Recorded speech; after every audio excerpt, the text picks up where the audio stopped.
नमस्कार दोस्तों, धर्म रहस्य चैनल पर आपका एक बार फिर से स्वागत है। रतिप्रिया यक्षिणी गुप्त तांत्रिक साधना भाग 2 में आज हम जानेंगे कि किस प्रकार उन साधक महोदय ने रतिप्रिया यक्षिणी को सिद्ध किया था। तो चलिए पढ़ते हैं इनके पत्र को और जानते हैं आगे के अनुभव के विषय में। नमस्कार मित्र, पिछले भाग में मैंने आपको बताया था कि उन साधक महोदय के पास जब मैंने उनकी यक्षिणी के विषय में पूछा तो उन्होंने बताया कि उनके गुरु ने माँ दुर्गा के निर्वाण मंत्र और महाविद्या साधना करवाने के पश्चात मुझे उस विधि को बताया था। वह आगे बताए कि उन्होंने इसके लिए मुझे एक विशेष मंत्र, यंत्र और कुबेर यंत्र की पूजा का एक विधान बताया था जो काफी सरल था, क्योंकि भगवान शिव ने स्वयं कहा है कि सभी यक्षिणी साधनाओं में यह सरलता से होने वाली साधना है जिसमें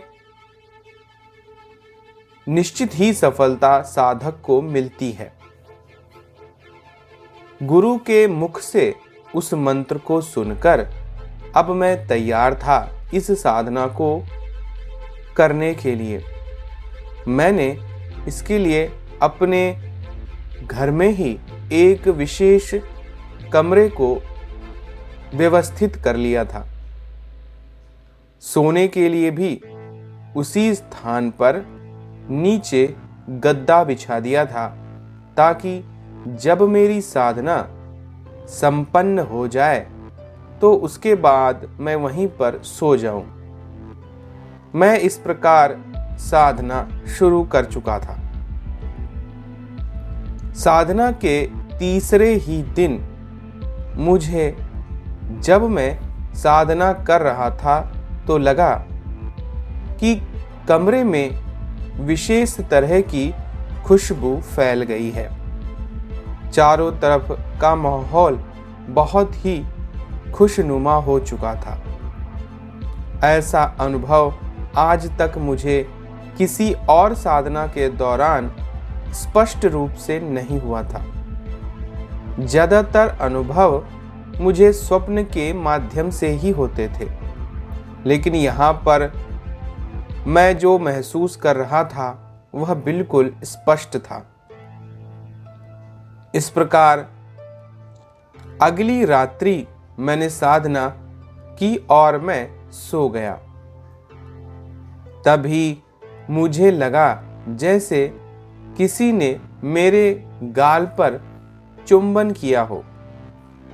मैंने तुरंत अपने नेत्र खोल दिए। उस चुंबन का एहसास बिल्कुल स्पष्ट था। लगा जैसे कोई अभी छू कर गया है। मैंने उठकर चारों तरफ देखा, लेकिन उस साधना कक्ष में कोई और उपस्थित मुझे नहीं दिखाई दिया, किंतु उस आनंदित कर देने वाले चुंबन ने मुझे बहुत अधिक प्रसन्न कर दिया था। मैं अब इस साधना को दुगने उत्साह से करने लगा था। अब आया इसी प्रकार साधना का 7वां दिन। मुझे अनुमान नहीं था कि आज इस साधना में क्या होने वाला है। मैं साधना करने बैठा ही था कि तभी भारी कदमों से किसी के चलने की आहट मुझे वहां सुनाई दी। मैंने अपने नेत्र जैसे ही खोले, सामने एक भयानक स्त्री जो कि दिखने में माता काली का भयानक रूप लगती थी, तेजी से मेरे पास आकर मुझे लातों और घूंसों से मारने लगी। उसकी मार मैं लगातार खाता रहा, किंतु मैंने मंत्र जाप नहीं छोड़ा, क्योंकि मैं इस बात को बहुत पहले से ही जानता था कि किसी भी प्रकार से मुझे यह साधना संपन्न करनी है। कुछ देर उसके इस दुर्व्यवहार को सहने के बाद वह शांत पड़ गई और बहुत ही अधिक सुंदर रूप में मेरे सामने उपस्थित हो गई और मेरा आलिंगन करके मुझे प्रेम करने लगी। और इस प्रकार मैंने उस को किसी प्रकार नियंत्रित करने की कोशिश की, किंतु वह नियंत्रण से बाहर थी। उसकी उत्तेजना काफी तीव्र थी। यह मेरे लिए बहुत ही कठिन समय था। मैं किस प्रकार इस साधना में अपनी उन 51 माला को कंप्लीट कर पाया, यह बहुत ही कठिन था, लेकिन मैं उसमें सफल रहा। इसकी वजह मैं आपको बताता हूं। मेरे गुरु ने पहले ही स्पष्ट रूप से मुझे 2 औषधियों का सेवन करने को कहा था। मैं उनके नाम आपको बता देता हूं। एक थी शिलाजीत और दूसरी थी मुलैठी। इन दोनों का एक विशेष तरह से सेवन मुझे करवाया गया। शिलाजीत देर तक काम को बनाए रखने की शक्ति प्रदान करता है, वहीं मुलैठी मन को नियंत्रित करने की शक्ति देती है। इसीलिए मेरे लिए अब यह आसान था कि उसकी इच्छा भी पूरी होती रहे और मेरा आत्मनियंत्रण भी बना रहे। इस प्रकार तकरीबन लगातार मुझसे भोग करती हुई वह स्त्री मेरा वीर्यपात नहीं करवा पाई और यहीं मैं साधना में सफल हो गया। उसके बाद आश्चर्य से वह एक कोने पर खड़ी हो गई और मुझे मुस्कुराते हुए देखकर उसने कहा, सच में तुम में बहुत अधिक सामर्थ्य है। तुमने मेरे दोनों ही क्रोध और प्रेम रूप को संभाल लिया है, इसलिए मैं तुमसे प्रसन्न हूं। बताओ क्या चाहते हो? मैंने उससे कहा, यह सब तो माँ दुर्गा और महाविद्या साधना की शक्ति है। इसके साथ मेरे गुरु के स्पष्ट निर्देश और उनकी कृपा है, जिसकी वजह से आज मैं पराजित नहीं हुआ हूं और आपको साक्षात देख पा रहा हूं।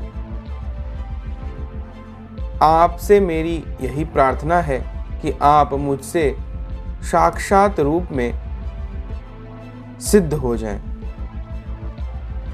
इस प्रकार जब मैंने उनसे अपनी यह इच्छा बताई तो उन्होंने वचन देते हुए मेरे हाथ पर अपना हाथ रखा और कहा, मैं आपसे प्रसन्न हूं।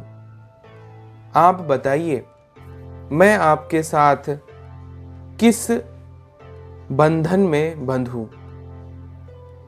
तब मैंने उनसे कहा कि मुझे योग्य पत्नी की प्राप्ति करनी थी।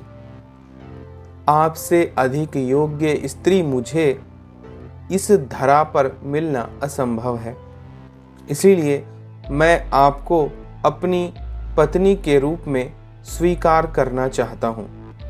देवी, अगर आप मुझ पर प्रसन्न हैं तो मेरी पत्नी बनकर आजीवन मेरे साथ निवास करें। तब प्रसन्न मुख वाली, बहुत ही सुंदर स्वरूप धारण कर अपने मूल रूप में आकर रति प्रिया यक्षिणी ने मेरा चुंबन किया और दिव्य माला मेरे गले में डाल दी और कहने लगी, आज से आप मेरे यक्ष हुए और मैं अब आपकी पत्नी इस लोक में जब तक आपकी मृत्यु नहीं हो जाती तब तक रहूंगी। क्या आप मेरे साथ यक्ष लोक चलेंगे अथवा आप स्वर्ग जाएंगे? मुझे यह भी बता दीजिए, क्योंकि ऐसे दुर्लभ पति को प्राप्त करना मेरे लिए सौभाग्य की बात है। तब मैंने उनसे कहा, देवी, इस जीवन तक ही मेरा और आपका संबंध रहेगा, क्योंकि मेरा लक्ष्य उच्च लोकों की प्राप्ति है। मैं माता की शरण में जाना चाहता हूं, इसीलिए आपको मुझे इस मृत्युलोक के बाद छोड़ना होगा। आप मुझे यह वचन दीजिए। तब रतिप्रिया यक्षिणी की आंखों में आंसू आ गए।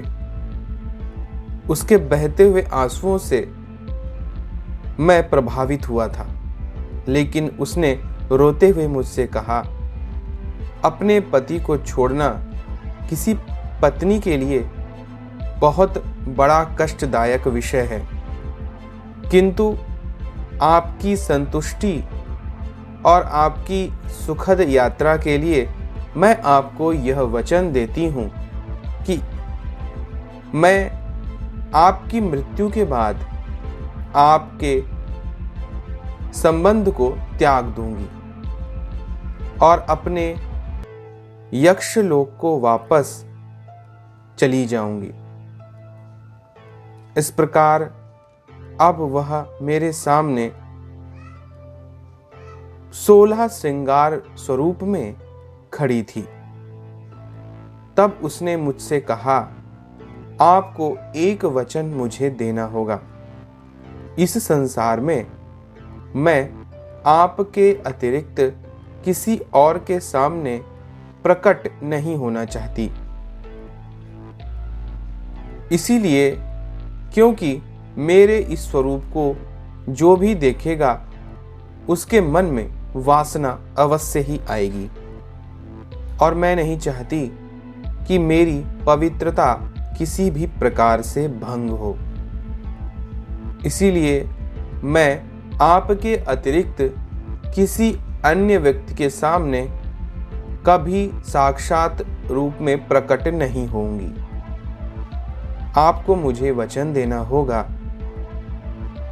अगर किसी भी प्रकार से कभी मैं किसी के सामने साक्षात आ गई तो मैं आपसे अपना संबंध तोड़कर यक्षलोक वापस चली जाऊंगी। तब मैंने उसके इस वचन की लाज रखते हुए उसे अपना वचन दे दिया और तब से लेकर आज तक वह मेरी पत्नी बनकर मेरे साथ रह रही है। आप अपनी सिद्धियों के कारण इस सत्य को जान गए हैं, लेकिन मैं उससे आपको मिलवा नहीं सकता, जबकि वह हम दोनों की पूरी बातें स्पष्ट रूप से अदृश्य रूप में उपस्थित होकर सुन रही है। कोई भी साधक अपने वचन से कभी ना उतरे, क्योंकि ऐसा करने पर सिद्धि नष्ट हो जाती है। इस प्रकार उन साधक महोदय ने मुझे उसकी साधना विधि बताई, जिसे मैं आपको बता रहा हूं, आप इसे सर्वजन के लिए उपलब्ध करवा सकते हैं। तो इस प्रकार से मैंने उनसे उस यक्षिणी के विषय में ज्ञान प्राप्त करने के अलावा उसकी और उनके जीवन में घटित उस घटना की पूरी जानकारी प्राप्त की थी।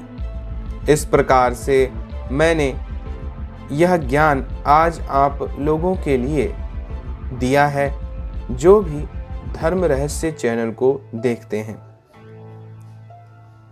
मित्र, मैं आपके और आपके चैनल के सुखद भविष्य की कामना करता हूं और इसी प्रकार जो भी गोपनीय विषय होंगे उन पर अपनी समझ और राय भेजता रहूंगा। आप सभी का धन्यवाद। तो देखिए, यहाँ पर साधक महोदय ने रतिप्रिया यक्षिणी की साधना और अनुभव को हमें भेजा है, जिसे मैंने इंस्टा मोजो पर डाल दिया है। वहाँ पर आप इसे खरीद सकते हैं और इसका लिंक आपको मेरे नीचे डिस्क्रिप्शन बॉक्स में मिल जाएगा। उस पर क्लिक करके आप वहाँ तक पहुँच सकते हैं। तो यह था रतिप्रिया यक्षिणी का गुप्त तांत्रिक साधना, प्रयोग और अनुभव। अगर यह वीडियो आपको पसंद आया है तो लाइक करें, शेयर करें, सब्सक्राइब करें। आपका दिन मंगलमय हो। धन्यवाद।